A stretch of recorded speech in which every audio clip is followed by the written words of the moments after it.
Welcome to the Reinventing the White Coat podcast, where we delve into conversations aimed at helping you foster a healthy relationship with your career and yourself. If you're a physician feeling unfulfilled or burned out, or want to prevent yourself from going down that path, then this podcast is for you. I'm your host, Jennifer Scher, pediatrician, chief wellness officer, and executive and life coach. Sit back and relax as we explore ways to live your best life and have a career in medicine. Today, I am so thrilled to welcome Dr. Amna Shabbir. Amna she's dual certified in geriatrics and internal medicine, and she's also a fellow life and wellness coach focused on early career physicians. So Amna, so welcome and thank you for being here today. Thank you for having me, Dr. Shear. I'm so excited to be here. All right, stop right there. I am Jen for sure. Okay. All right. All right. So, when we first met, you were telling me a little bit how you've been able to somewhat create a career that really works nicely for you in alignment with, what's really important to you. And I'd love, if you could maybe share a little bit to get started, some of your early story, how you got here, because I know it wasn't so smooth at the beginning. Yeah, absolutely. As stories are, we think that they're linear, and although medical education certainly makes life feel linear in a way, it really isn't.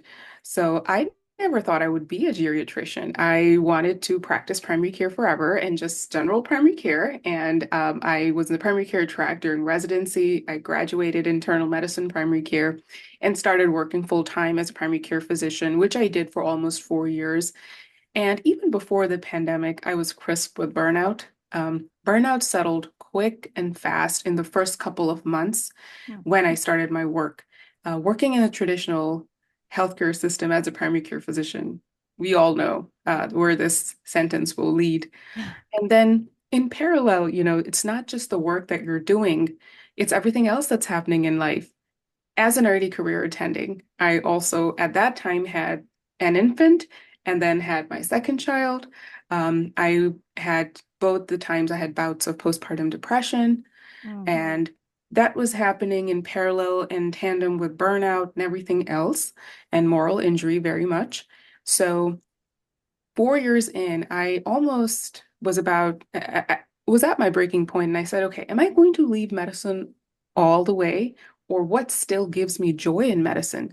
And the answer to that was caring for older adults, because of all the patients I served, and I mean, I loved all my patients, but I truly valued the time I spent with my older adult patients, complex care, helping families really navigate that tough situation. And I just felt primary care is not the place to do it. And I felt also that I didn't have resources. And maybe I misspoke there. Primary care is the place to do it. We just don't have the resources. And in specific, there's still a lot of training that you require. And I felt that I needed that.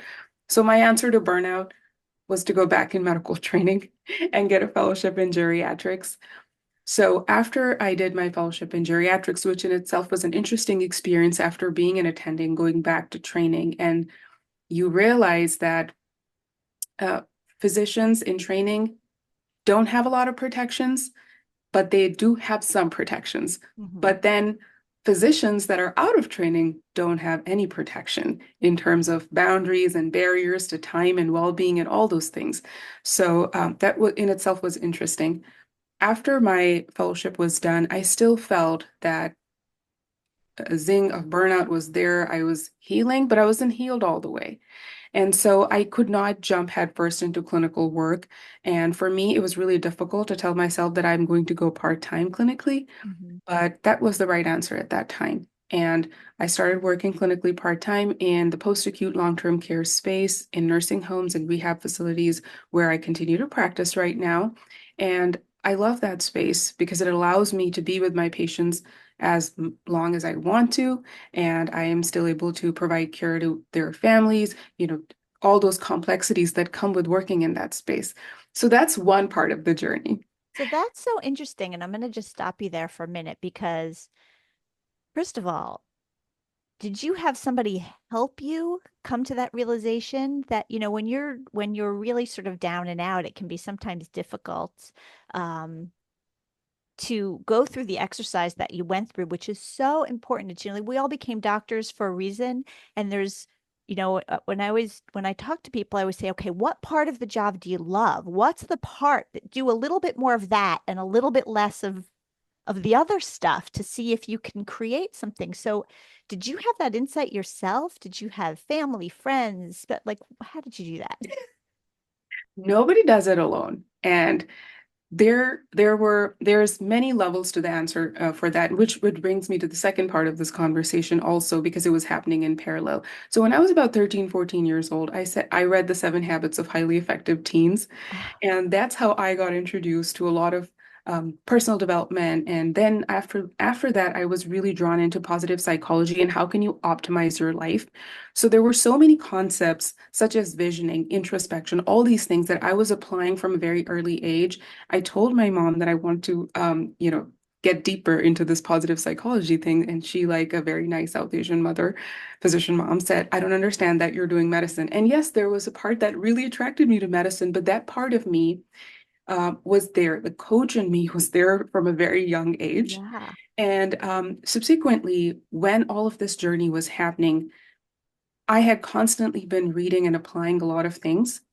But then you can't just read and you can't just listen to the podcast and that's a really good first step. And so I was listening to a lot of physicians that I have subsequently had the pleasure to talk to.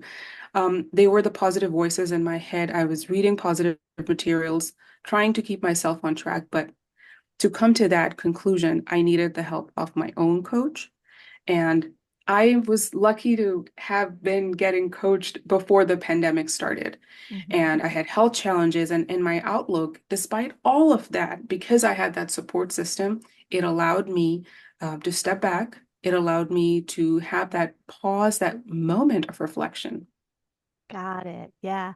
And when you made the decision to pivot to, I love the geriatrics. I mean, you found the area that you love, but my question in my mind as you were talking is that you're going to now take even more complex patients and be stuck in the same system that's asking you to move through volume. I'm like, this isn't going to turn out well. That's what I was thinking to myself as you're doing this. But you managed to take it and do it in a different way, working in a nurse, so you don't have to spit out volume. What kind of a job is that at the nursing home?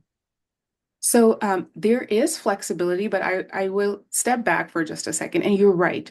The patients are more complex. Uh, Advanced care planning is complex. The conversations that we have with patients and their families are complex. And, goals of care conversations, no matter what the way we call it, I like to call it advanced care planning. We don't do that enough. Yeah. So it's not the job, it's how it makes me feel and it's the higher purpose behind it. So when I was looking at the patients that I was serving, where did I feel most, where I felt that I was belonging, where I felt more of value, where I felt more worthy was when I was helping these patients in that really complex situation, which Hmm. is rough. Um, and yes, so the task is tough, but I felt like my feeling and my why and the way I felt when I do that specific encounter, that task, it makes me so much more fulfilled. And so for me, that's why I said this is how I want to do. And yes, um, then I just could not foresee myself right now to go back in that place where volume Right. is, on there. So at working in a nursing home and in a rehab facility, the volume varies. So, and then being in a practice where your colleagues make you feel that you belong and you matter, and Hmm. there's not a lot of red tape. Yeah. Um, you do medicine and you do it on your own terms in a way. Yeah. It's beautiful. And Yeah. those are all the elements that are there. And yes, some days the volume can be high. But in those days, I remember all the other days where, there's no red tape, there's Yeah. flexibility, and I'm honoring the part of me that's a human and the part that's a physician. Yeah. Wait, you're reminding me of working as a pediatrician as a camp doctor, right? You get to be there and you sort of just do your own thing. You see the kids whenever you want to see the kids. There's no no red tape, no difficult parents to, not that there's anything wrong with parents. We're both parents, but Yes. there's that freedom of sort of just doing what you really love. And I really want to add to that because recently, I mean, I had an encounter, many encounters that I very much am aware of the continued impact that moral injury is having on me because the healthcare system, the way it's set up, we really don't care for our older adults the way Mhm. we should. We don't honor them. Our nursing homes and rehab facilities are not built ideally. Mhm. They're always understaffed. So working in that system, I'm very much aware that there is constant exposure to moral injury. But I can safely delineate between moral injury and burnout now. And it is a really odd experience because I can see that, okay, right now my hands are tied because I work in this system. Mhm. But on the same end, the group that I'm working with, they're nice doctors, they care for their patients.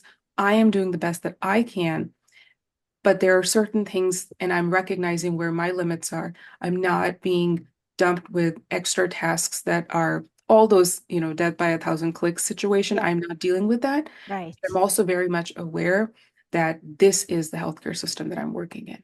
Right. But you've found an area that you can have an impact and not be completely buried by. Yes. And I have, my mom is in an assisted living place right now and has been in, rehab at a nursing home at different times. And I used to actually work, my job in high school was I worked in the kitchen. I made meals in the local nursing home. So I've been in, and it really does break my heart to see the way people are treated in those nursing homes. And largely because the workers there are also super stressed and spread thin, and not that it makes it okay for the way that they treat the patients or the clients or residents, but it's all part of that same system.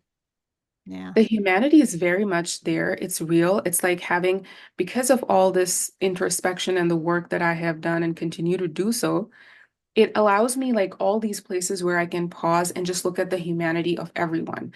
And I can see the nurses. I can see the aides that are so stretched thin, like you've mentioned. And I see my patients. And none of it is an excuse for anything, but here we are. And Mhm. what are we doing here? And there are times where you just want to walk away.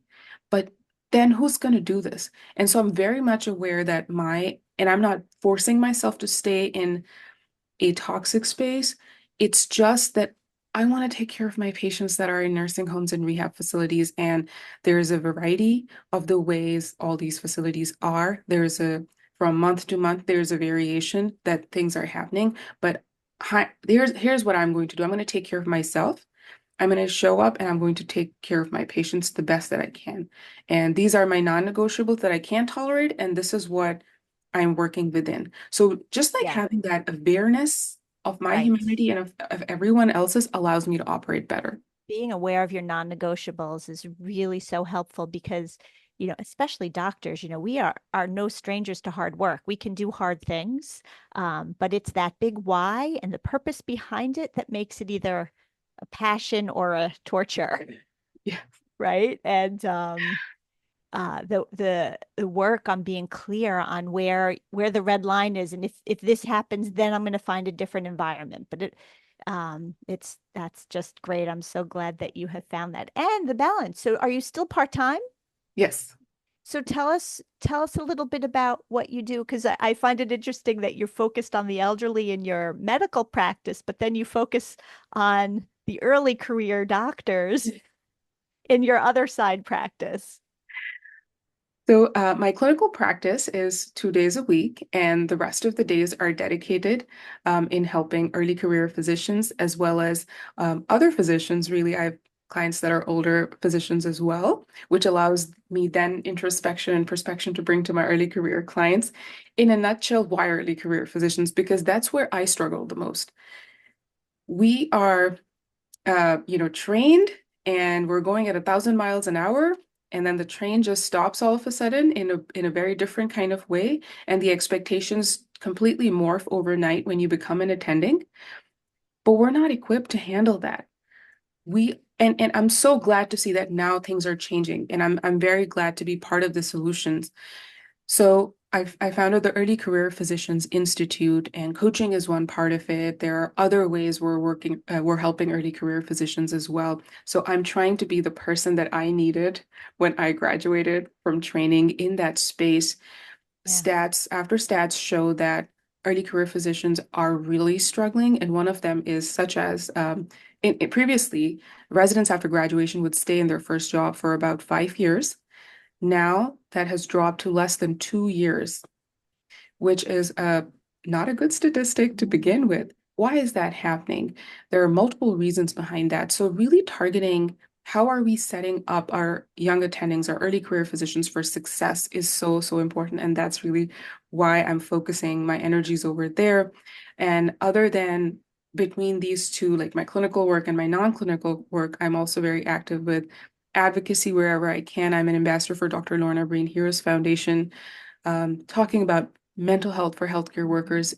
I'm very passionate about that, having gone through my own journey of postpartum depression, not saying things, not mentioning what was happening with me. So doing the variety of all of this activity is giving me energy. It's giving me purpose. And I feel like a much different human than I was when I was in the depths of burnout. Mm. I have two routes I want to take with you, and I don't want to forget them. But my first quick one is, um, how do you handle there's never, like, you're at work twice a week. You're seeing your patients twice a week.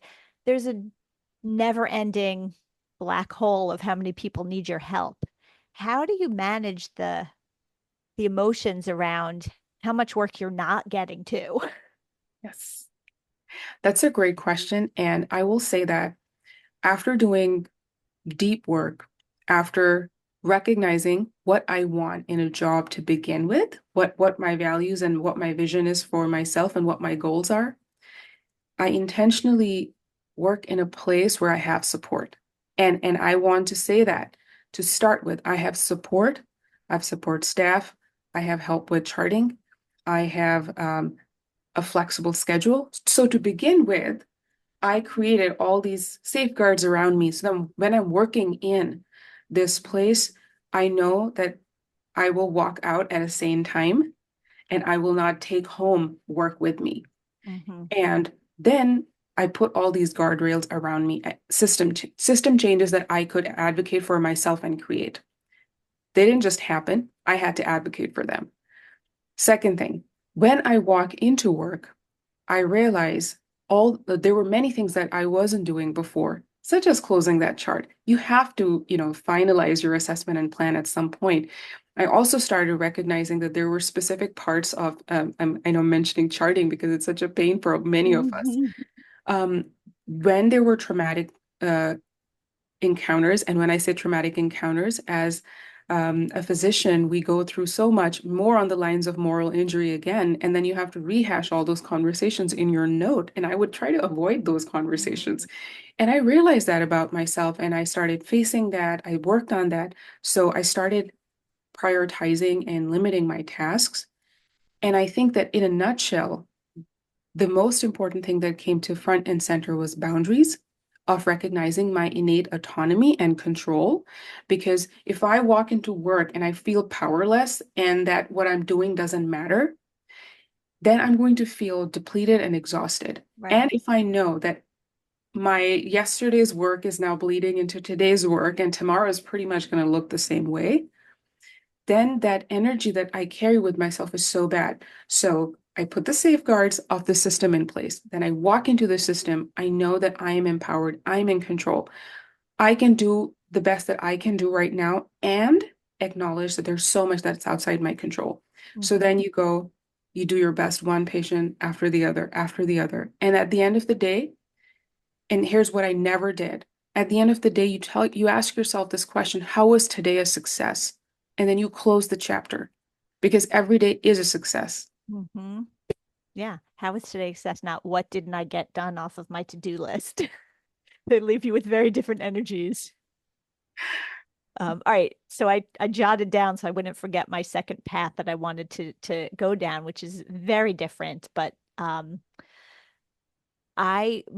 my job, I am at tr involved in recruitment and retention and trying to attract the exact doctors that you are working with. So you're working with them on the things that they can do to find the best place. Tell me and my company what we can be doing to hold on to these amazing young doctors. Check in on them for real. And not just a cursory check-in. Check in on your early career hires. And when you are recruiting, be authentic and ask them, how are you doing? What are you struggling with? Having a real check-in and almost like I would say have a mini coaching session with what their struggles are. Because everyone is struggling on different levels and different issues. For example, some people, most of them will have moved from one state to a different state. They're looking for houses. They are looking for babysitters and nannies, and childcare is an issue. They might have sick or ailing parents. They might be in a space of getting married, finding a partner. They might not have had a partner all during medical training and are now facing the very reality of being alone all the time and wanting to have a partner. Mhm. So there's so much that might be happening in their non-clinical life. What are you going to do about that? Just having a moment where you can ask them, how are things and how can I support you is huge. Often, you're just the onboarding process looks like, here's the EMR, here's how you bill, here's how you code, here are your patients. And while that is well intended, of course, like as an employer, you're doing the best job. And I don't like to just badmouth employers. Like I am all about building bridges. As a leader, as an employer, you're doing the best that you can, but there needs to be a shift. And when you're being authentic and you're doing an authentic check-in with them, that really matters. After that check-in, normalize their experience. If you have had a similar experience, when my senior colleagues would just share, you know, I remember what it felt like going home and doing bedtime and chaos and all those things. They normalized that experience for me. They would normalize clinical experiences like, oh, I remember, the first time I saw this patient, I felt this way. Um, Normalizing and humanizing their experiences really matters as well. So sharing, Yeah. those are like two really big points. Yeah. The human piece, you're just speaking to treating the physicians as actual friends, colleagues, and humans, and not just widgets who are being hired to be a cog in the wheel. And have transparency with them, have clarity of expectations. And this is what I also work with the early career physicians on their endpoint, but have clear expectations. What are they being judged on, or what are their feedback and evaluations going to be about?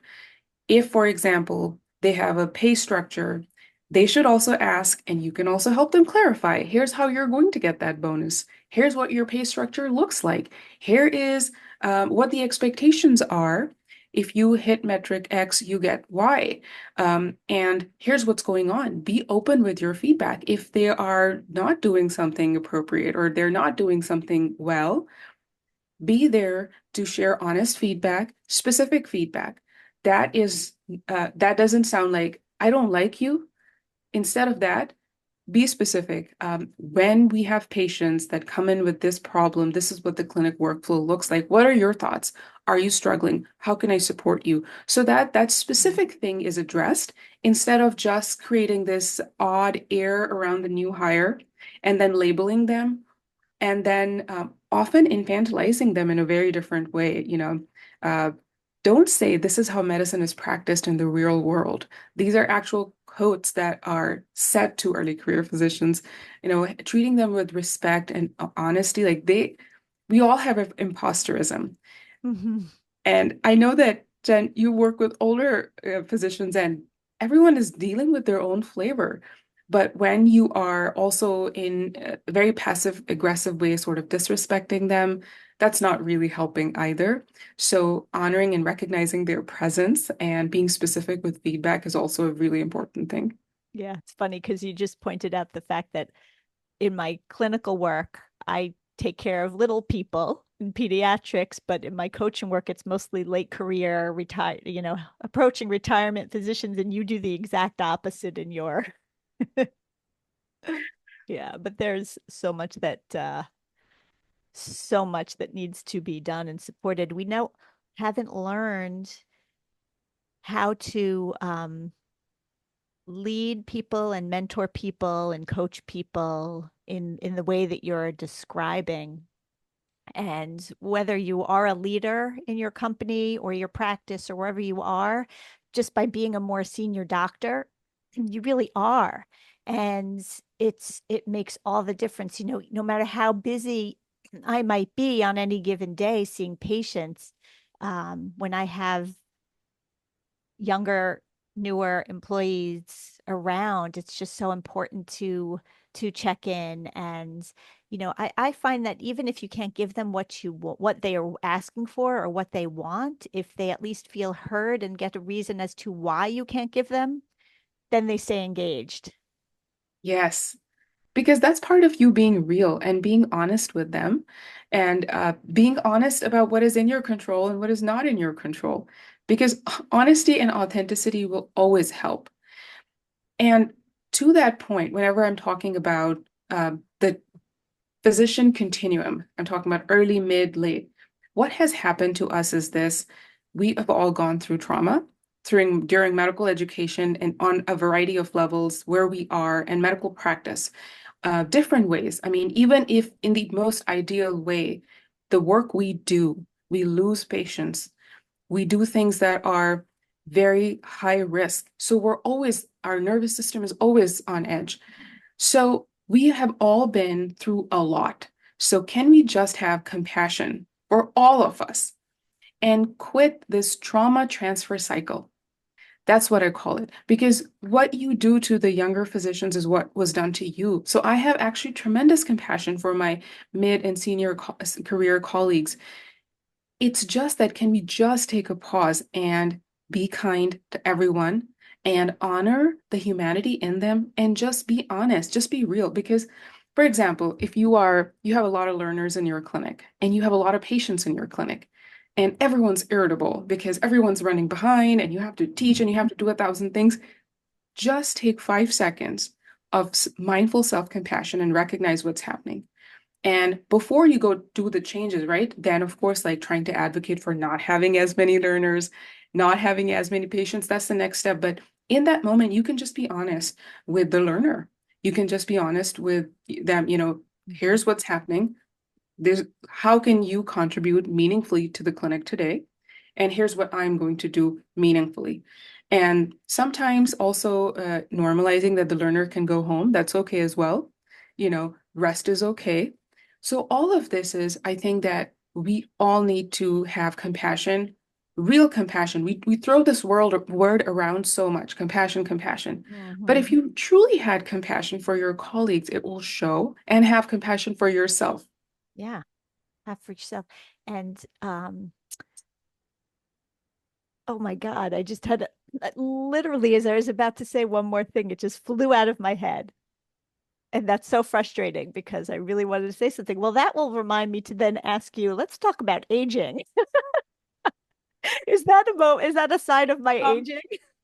I don't think We're so. almost seriously, we're almost winding down. I can't believe I forgot what I was just about to say, but I'm not. I am postmenopausal and looking to live a long, healthy life and wonder if I can just shift gears for a second and pick your brain to give me a couple of tips on longevity and healthy living for us. I'm gonna go back to the basics really. And the basics as a physician, we forget. And the mind-body disconnect is huge because you forget to honor your needs, your need for sleep, your need for exercise, and your need for meaningful social connection. So if I was to, and then followed by, the nutritional element of it, which as time is passing, I am really recognizing the dearth of my knowledge in terms of nutrition. So taking a step back, how many times did we actually go and we did the intense physical activity? We did the exercise? Not a lot. So if you can start adding that, and kudos if you're already doing it, I think this was a really big shift for me personally. Physical activity, healthy nutrition, more plant-based. I mean, I'm a little leery if I throw out like follow this Yeah. diet or something like that, but Yeah. more But plant-based, is more more whole. protein more important as you get older? Great question. I think that everyone has a mixed opinion of it, but I will say protein reminds me of muscle, and I always encourage everyone to continue to lift weights because a lot of times we just want to then just go for walks. Walks are great, but Hmm. remember to lift as well because you have to honor that bone health. Right. And lifting always helps with your bone health. So reminding to lift and sleep. We don't talk about, I mean, we're talking more about sleep now, but Yeah. how good is your sleep hygiene? Really tapping into that. And then continuing to have meaningful social connection is important. Loneliness epidemic is happening all around us. And Mhm. in physicians, I do see that a lot as well, because even as I help early career physicians, I was talking about longevity, taking a step back. There's so many that have to move during medical training to really put down roots and make your network is becoming harder and harder for many people, Mhm. but specifically people that have gone through a lot of moving during medical education. So tapping back into that meaningful social connection and continuing that onwards. Um, so to prevent burnout, and this is a statistic out of the Nagoski sisters book, Burnout, we have to have about 42% of our day to be rest. That comes down to about 10 hours. And I always laugh when I share this statistic because 10 hours, like where, how? And that 10 hours will include sleep. It will include having good nutrition. It will include having talking to somebody who you can relax and have a meaningful connection with. So that's included in all that 10 hours. And the quote that I like from that book is like, you might, and I'm paraphrasing that, a lot of us might not think that we need the 42%. But if you don't honor the 42%, it will throw you on the ground, stand on your chest, and claim you as the victor because Oh, you will break. oh God. All right. Well, I love those tips. And as we wind down, I just want to, before I thank you for being here, I want to give you a chance to tell everybody how they can reach you. And I know that you're headed off right after this to even do a workshop that maybe you could share with us. Yeah, so I am definitely thrilled to help all early career physicians and honestly any other healthcare worker because I am very passionate about helping individuals in healthcare. So early career physicians in specific can go to earlycareerphysician.com and check out free resources that I have over there. There's some good, there's a wellness Q&A vault where I actually called different individuals such as attorneys, financial investors, all those people that can help you with all these aspects, which all tie into wellness, I would say. So please go ahead and check out earlycareerphysician.com. And after this, I am going to be going into my group coaching session with a lot of early career physicians that are in the first 3 years out of training. And we are going to be doing some fun coaching surrounding a lot of different aspects that are unique to early career years, I would say, really setting up yourself for success and a lot of confidence struggles, imposterism, boundary setting, all that. We're going to deconstruct and work on those things. That's wonderful. All right. Well, I'm going to let you go and get ready for that. I want to thank you from the bottom of my heart for joining me today. That was a pleasure. Thank you so much for having me, Jen. It was wonderful. For this episode of Reinventing the White Coat. If you enjoyed this conversation, subscribe now so you don't miss an episode. If you're interested in coaching or in being a guest on the podcast, you can reach out to me online at sharecoaching.com. Thanks for listening, and don't be afraid to live your best life.